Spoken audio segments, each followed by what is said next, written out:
Hello, everybody. Good evening, and welcome into a Tuesday edition of KC Sports Tonight. I am Mark Poulose, joined by Gabe Swartz. Gabe, how you doing here on this Tuesday? I'm good. I'm glad to see you're in good spirits after last night, and it didn't knock you down too much, the Hurricanes' heartbreak. Hey, the Canes didn't win the championship, but it was good to see them there on that stage. But, boy, we have so much more to talk about today other than college football. If you can see that panel there on the right-hand side of your screen, we're going to go a little bit out of order today because we just had breaking news right into our newsroom. Former Kansas City Royal, drafted by the Kansas City Royals, Carlos Beltran is headed to Cooperstown. He is going to the MLB Hall of Fame. He had a .279 career batting average, more than 2,700 career hits. He had 4,000, that'd be a lot, 435 home runs and nearly 1,600 runs batted in. Gabe, Carlos Beltran, one of the best players that we have ever seen play in a Royals uniform, obviously did not finish his career here, but to see a guy that the Royals drafted go to Cooperstown, how cool is that? Very cool. I think that the Hall of Fame class that he's in is very small. It's just him and Andrew Jones. So he will get his shine this summer. Not really.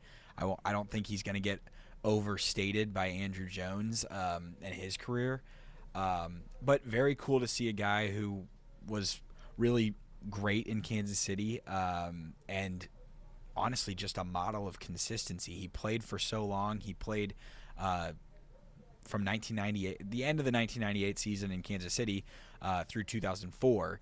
And then his career concluded in 2017 when he was 40. So bounced around throughout his 30s, but was part of some winning teams, some teams that made some noise in the playoffs as well.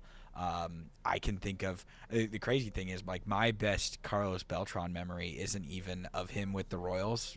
It's probably the Astros. I was going to say the robbed home run that he had with the Mets in the NLCS against the Cardinals, and I just think he was such an electric player, such an electric athlete.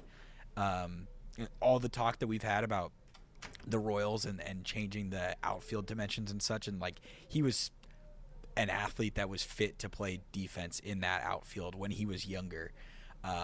Just a great player, really cool to see, and like, the Royals haven't had historically a ton of Hall of Famers, so anytime things like this happens, it's really special to see. No, it certainly is. And, I mean, you want to talk about a guy that even though he didn't play here for the entirety of his career, no one in Kansas City has ever said a bad word about Carlos Beltran. This is a guy that is beloved right here in America's heartland. I mean, let's look at some of his career accolades. He is a 9-time All-Star. He was the AL Rookie of the Year with the Royals in 1999. He's a 3-time Gold Glover, a 2-time Silver Slugger Award, and then this award, this last one I'm going to mention, it means a lot in Major League Baseball, and it doesn't have to do with your play on the field, but in 2013, he won the Roberto Clemente Award, which really does mean a lot. So very cool to see Carlos Beltran honored and to get that call to the Hall. But, Gabe, I really like what you said about how he was really, a guy athletically gifted enough to play in the outfield there at Kauffman Stadium. But it made me think about some of those late 90s outfields that we had there at the K, although I assume you were probably like 1 or 2 years old at this time. I was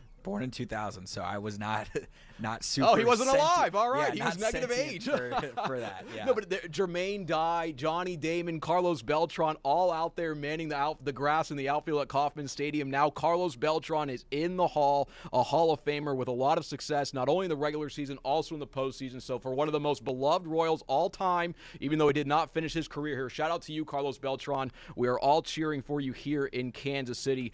Staying in some news that's kind of popped off here last night. Gabe, actually, you were really on top of this last night for our web team. Why don't you explain to people what's going on with Bill Self? We heard from the KU athletic department around 6:40 p.m. last night that something had gone on with Bill Self. They said that he was taken to the hospital. They labeled it under the weather and that they took him out of an abundance of caution. Given the precedent of what we know of March 2023, that KU was the number 1 seed Big 12 tournament, morning of that day or a day before, I don't remember exactly what the setup was, we hear that he was hospitalized with heart issues. Didn't coach that tournament, didn't coach the NCAA tournament. KU goes on to lose in the Big 12 championship game and lose in the round of 32. This past summer, in 2025, he had another procedure to insert 2 stents in his heart to deal with things. And I believe the reporting surrounding that was that he just was not feeling good while he was out on the golf course this summer. So unrelated to coaching. And then he talked in August extensively about his health. The great Neil Jones was up in Lawrence and was there talking to him, and he said a lot about how he asked his doctor, like, should I still be doing this? Should I still be doing this job? And he was like, as long as you still feel like you're enjoying it, like, keep doing it. Today, the news, he comes out and he says Jacques Vaughn's going to be the acting head coach tonight, 10 o'clock against Colorado, road game, because yesterday was the travel day. He didn't get on that flight to Boulder. And he thanked the medical team at LMH Health. And then I guess the most recent development is Fran Fraschilla, who extensively calls games for ESPN and the Big 12, has a pretty good pulse of the league, said that he has talked to people in the KU program and that Bill Self is expected to be on the sideline Saturday night when KU plays in Manhattan against K-State. So if that's the case, it's not worth speculating what entirely went on and what happened, but it's good news for it appears to be good news that this scare on Monday is something that is a one day, and you can understand if your heart's not feeling good, flying to altitude and doing all of those kinds of things, probably not not worth it, not risking it a day later. But if he's back on the sideline on Saturday, I think that will slow the nerves of KU fans a little bit. But it'll be interesting whenever we hear from him next to hear him talk about. I'm sure he'll be asked about it again, and I'm sure he'll be asked about. I'm sure he's continuing to speak to his doctors about whether the job and all of that is impacting him, or whether this is just. Some people say, like, the heart stuff. It's like you just feel out of rhythm. You feel odd. I don't know enough. I'm not a cardiologist, so I can't speak to all of that. But that's what's going on. So he won't be coaching tonight. As we were going to talk about this game for just the sake of KU being able to prove that they can go win a road game in the conference. Now they have to go prove that they can do that with Jacques Vaughn coaching, not Bill Self.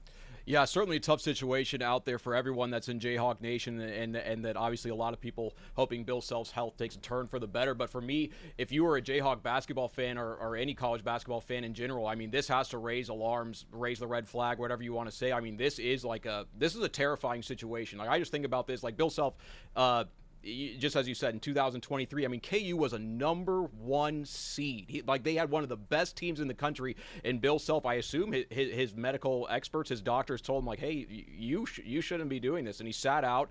And then, a couple years later, last summer, he has to have those 2 stents put in his heart. And you're like, okay, that's a little worrisome, but he got those put in, and hopefully that'll do the trick. And then we see him later in the fall, and he's lost a lot of weight, and you're like, okay, look, this guy, he looks like he's in shape, he's doing a lot better, and then now this happens. And to me, just as a person, that's something that I would be very worried about. Like, it's the thing about Bill Self is pretty close in age to my father, maybe a couple of years older, a couple of years younger, somewhere in that ballpark.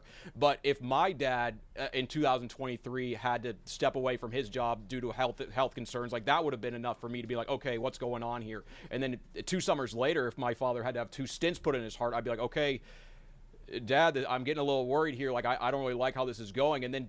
But then, okay, you see the lose of weight, and you're like, okay, maybe it's taking the turn for the better. And then if I saw this happen now to someone that I loved, my father or my mother, whoever this would be, of that age, and this happening, I'm like, we might need to take a step back here and kind of reassess, because I would rather have you alive than have you do your job and die on the sidelines because of a situation. And obviously, I'm not saying that's the severity of the situation here with Bill Self, but this is a big deal. Like, when we're talking about heart issues, when you're talking about putting stents in your heart, when you're talking about being removed not traveling with the team, and you're the highest paid public employee in the state of Kansas. Like, this is a really big deal. So I know the University of Kansas, and I assume Bill Self, are going to try to downplay this as much as possible, say, I'm feeling better and everything's okay. But if you ask a medical expert, I think they'd be like, no, this is not okay. And then the flip side about this, you have to start thinking about competition, because this is a job where you have to compete against other people and win to keep your job, to stay alive.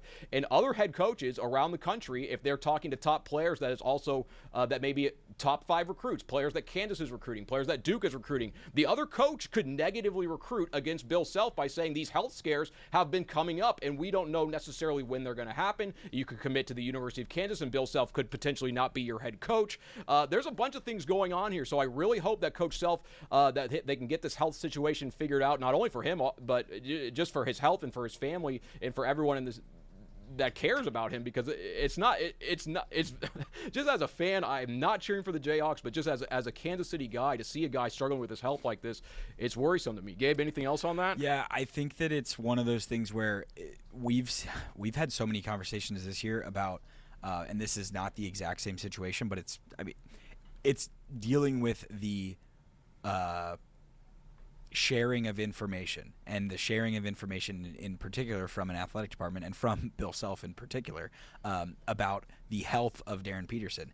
But I think that this whole situation now, and the fact that it has happened repeatedly, now opens him up to more questions of like how concerning it. Like, I think that whether he wants to or not, he and the university, to your point about everyone being able to, or having the door open to negatively recruit, as they're competing for Tyron Stokes, who's the #1 player in the class of 2026, and they appear to be the front runner to get him. I'm sure that Kentucky and Oregon and the other programs that are in on him are saying, hey, are you seeing what's happening in Lawrence? And I think that as a result, Bill Self is probably going to have to be a little bit more revealing and forthright about what actually happened again, because the first situation in 2023, we've heard heart situation, hospitalized, not coaching. 2025, they actually said what the procedure was, and after this situation, I think that third time's the charm, I guess, in terms of the alert level, the raised concern from the fan base is now at the point where it's like, is this the end? Is this the last season? Is this the succession plan? I think that's what makes tonight interesting. Is there's people who are like, is Jacques Vaughn the guy for the future? And he wasn't named associate head coach heading into the season. He was just named an assistant head coach. So I think it's interesting at the least that he is the acting head coach, considering that Jeremy Case is the associate head coach. I don't disagree with it because he's a former NBA coach, and Jeremy Case has been on the KU staff for 11 years, so their experiences are a little bit different. I just think that transparency is going to be something that the KU fan base and recruits and such are going to want. So how KU handles that, presumably if Bill Self speaks on Thursday or Friday before the K-State game, is probably one of the biggest stories in terms of our local sports scene for the rest of this week and for the rest of this college basketball season. Yeah, it certainly is. I mean, Bill Self is the Naismith Hall of Famer. He's one of the best basketball coaches to ever coach in college basketball. Obviously, we hope that his health improves tonight. Number 19, Kansas, on the road at Colorado. Colorado 12-6 this year, but just 2-3 in Big 12 play. That game tips off tonight at 10 p.m. The Jayhawks are 3.5-point favorites on the road. But now we're going to move on, because last night we had an absolute instant classic in the college football playoff championship. The Indiana Hoosiers beat my Miami Hurricanes 27-21. But the reason that I want to bring this up today is because I think we might have found Nick Saban's heir apparent. I have not seen a coach dominate college football the way Curt Cignetti has at Indiana over the last 2 years, maybe since anyone other than Nick Saban. I mean, he's been at Indiana for 2 years, took him to the playoff both years. I mean, this is the team that was literally the worst program in all of college football, and then last night won a national championship. Actually, I heard some statistic, like entering this season, all-time Indiana was 116-1 against AP, like top 10 teams, and this year they went 5-0. 6-0. They matched it. 6-0, including the Canes. So a remarkable turnaround out there at Indiana. Nick Saban, Curt Cignetti, obviously a member of the Nick Saban coaching staff a couple years ago, a member of that tree. Gabe, I don't want to put you in a corner here, but to me, Curt Cignetti is the best coach in college football. What do you think of what he has done out there at Indiana? I think without Saban in the picture, the crown for best coach in college football is more up for grabs than it's ever been before. Whereas in the past, you would say you've got to do a lot to prove that you're the number 2 guy because Saban was so clearly the best one. I think Kirby Smart probably held it for a while, but he's a very good coach. And he's a very good coach, and he's won a national championship. And he got a lot out of a team this year that I don't think had a lot of talent. I mean, look at Missouri went and took Damon Wilson right from the Georgia Bulldogs because Georgia couldn't afford to pay him. So, Kirby did not have a team that Georgia is used to having this year. Yeah, so what I'm saying is I think that the title of best college football coach is going to be more debatable and maybe a little more reactionary, almost in the same way that college basketball and the best coach title was more up for grabs once Krzyzewski retired, and the gap between, hey, this guy's won 5 versus everyone else has won only 1 or 2, and it was like, okay, well, now the best one is Bill Self when he won the title in 2022. In college football, I think we're in that kind of same era. Cignetti is interesting because he's not young. He's 64 years old. Yeah. So what's the track record or the run-up? What's the length of time that he can dominate at Indiana? And next year, I wouldn't envy the situation that Josh Hoover's in. He is the quarterback from TCU who's transferring to Indiana to be the quarterback next year. Sometimes I think everyone looks ahead to the next season and they're like, oh, they're bringing in more talent. They're going to be Indiana's going to be more talented than they were this season, but are they going to be able to replicate the success? I don't know.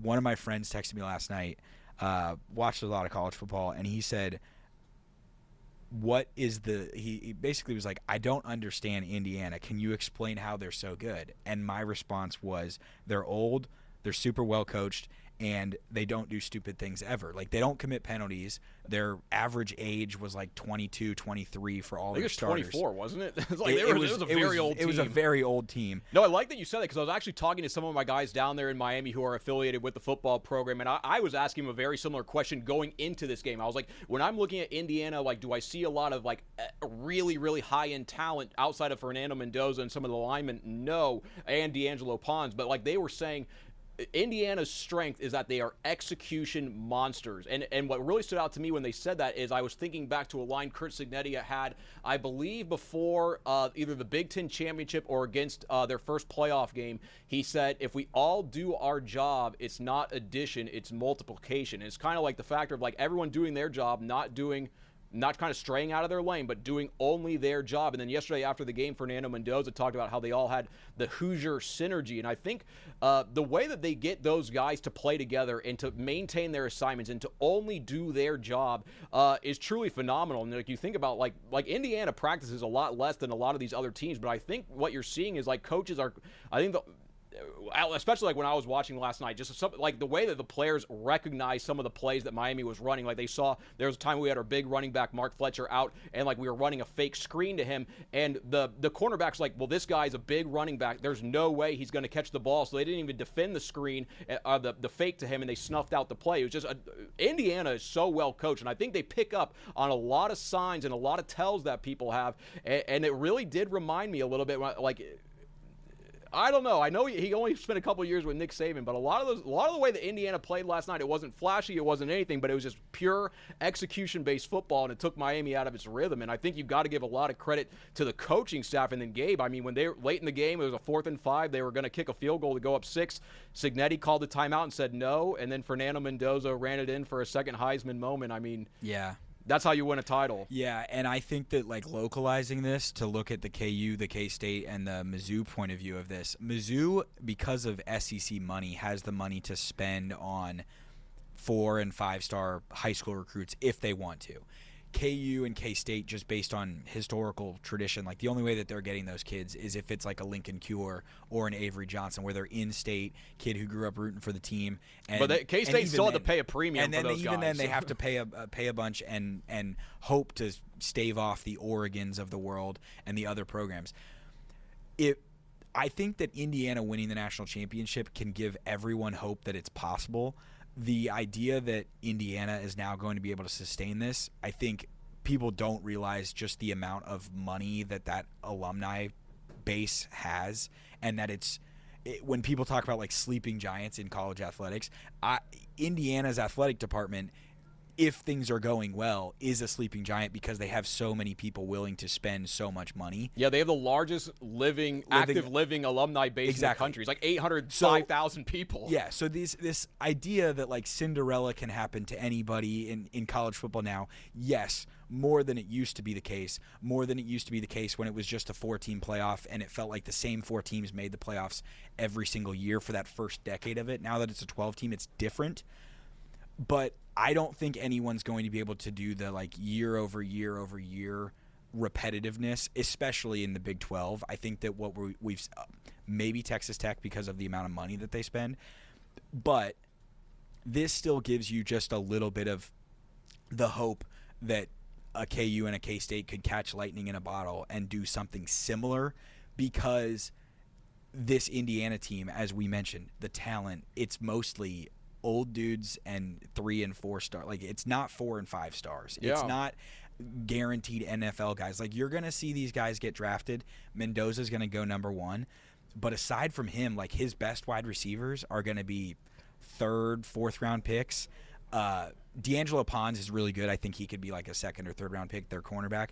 But it's not guaranteed stars like the 2019 LSU team that had Jamar Chase and Justin Jefferson and Joe Burrow and Clyde Edwards-Helaire and all those guys. Or even you look at the Miami team across the line. Yeah. I mean, that team has multiple first-round picks. When it's all said and done, that team might have like 7 or 8 first-round picks like that played yesterday. Not all drafted next year, yes. But I know a lot of football fans out there, like, they want their own Kurt Cignetti. I want to tell you, like, Cignetti is the exception and not the rule. Like, what's going on in Indiana, that's not going to be replicated anywhere else. So just sit back, enjoy it, try to learn what you can from them.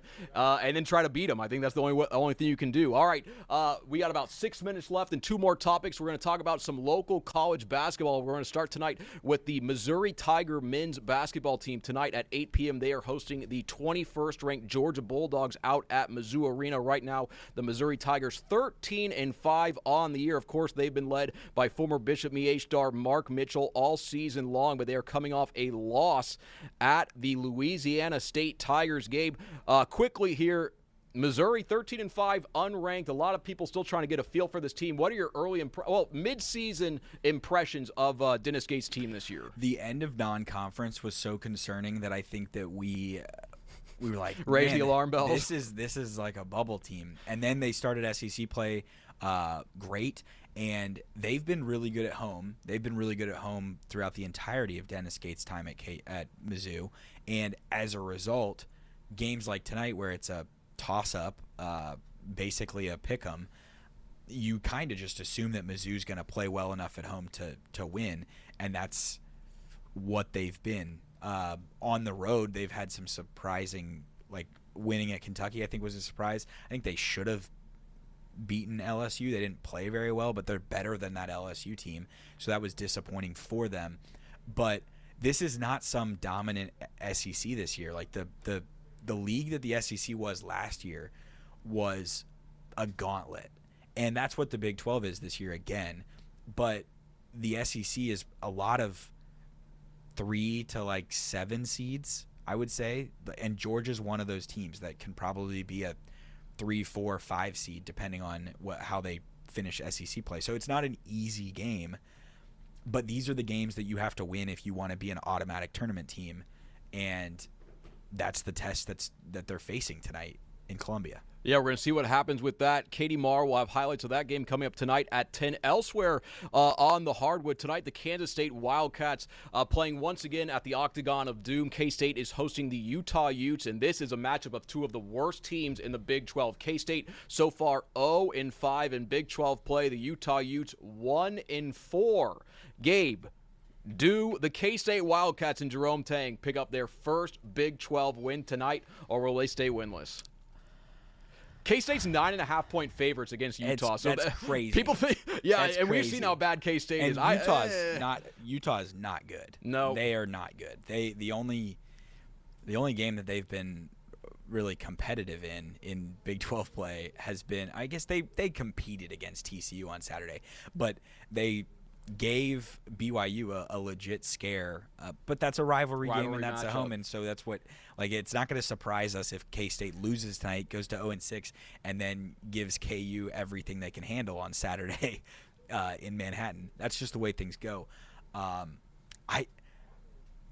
think K-State fans are so sick of this team, and I am interested to see what the fan base looks like, the crowd tonight, because late tip-off, who's driving from the Kansas City Metro all the way out to Manhattan to watch a 9-9 K-State team that the coach has said, please support us, but at the same time he's like, I think we can beat anybody, I think we can lose to anybody. Well, if you can lose to anybody, you can certainly lose to the worst team in the Big 12, and that's what Utah is, because talent-wise, they're still less talented than K-State is. Yeah, I think a lot of K-State fans, and I think the athletic director, Gene Taylor, they're going to have to ask themselves some tough questions, because you sit there and you see some of the things, and this is purely my opinion, but you hear some of the things that Jerome Tang says after these games, and you're like, that's the guy, that's the head coach of a major Division I basketball program. Like, when you lose, and you're like, oh, we played so bad, but we could have won. It's like, dude, you're in charge of making them play well. Like, you're supposed to extract the most talent about them. Like, don't sit here and say in the media, oh, well, at some point the players got to get better and try to win the game. It's just like, it's been quite an experience out there for K-State basketball fans. Hopefully they can get something turned around out there, but not looking great out there for the Cats right now. Now we have about 90 seconds left. One last thing to talk about. What a season it was for the Lee Summit Tigers. They started the year 0-4 on the football field. Then they won 10 games in a row to win the Class 6 state championship in Missouri. In doing so, they beat the #1 team in the state. They had a running back in the state championship game run for 457 yards. That's not misspeak. 457 yards in the state championship game against the #1 team in the state. He set the Show Me Bowl record, broke Kyron Williams' record. I think it was for about 280-some yards. Kyron Williams, you might have heard of him, running back for the LA Rams. His record got blown out of the water. After that game, Missouri called and offered Lee Summit wide receiver Karsten Feeney a spot on their team. And then this past weekend, on Sunday, he committed to the Tigers. And then also over the weekend, the kid that rushed for those 457 yards, Preston Hatfield, was offered a spot on the team by head coach Eli Drinkwitz. He has yet to commit, but today when I talked to him, he was wearing a Missouri shirt, and he seemed very excited about that. He wants to make a decision before February 4th, so I would expect to see Mr. Hatfield there in a Tiger uniform. But very cool to see the Tigers coming over here, plucking some local talent here in the Kansas City area. They also received a commitment from Liberty North Star defensive back Treshundon Neal, a long-bodied, long-armed 6'2 DB who could really make some plays out there for Coach Drinkwitz and the Tigers. So cool to see the Tigers come into KC and get some of our very best talent go out there to Columbia, Missouri. But right now, guys, that's a look at sports here on this Tuesday night. Be sure to tune in at 6 and 10 p.m. for the latest on our news. Take care.